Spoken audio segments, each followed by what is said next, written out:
I am the Tofu Golem. Please enjoy the video. Start by creating a full WordPress export.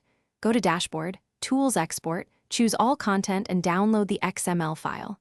Back up your site files and database separately and keep one offline copy. Next, audit media. Make a list of images hosted externally and note any third-party embeds you must rehost. If you have 100 or more posts, expect this prep to take 60 minutes.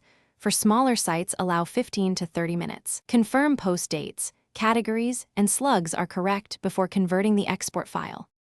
To import into Blogger, you must convert the WordPress XML to Blogger's XML format using a trusted online converter or desktop tool. Upload the WordPress export and download the converted file, then open it to verify post titles, publish dates, categories, and content formatting were preserved. Check a sample of posts for broken HTML or shortcode remnants and fix them now. If images still point to your WordPress domain, replace those URLs with the final Blogger-hosted URLs, or plan to rehost images to avoid mixed content or missing media issues. Open Blogger, go to Settings, Manage Blog, then import content and upload the converted XML file.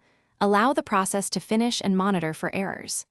After import, check 10 sample posts to confirm images, meta descriptions, labels, and canonical links are correct. Configure redirects. If you still control the old WordPress hosting, create 301 redirects for high-traffic posts or use domain forwarding in your DNS to point the old domain to your Blogger address. Finally, update your site. Thanks for watching. Consider subscribing if we helped you today.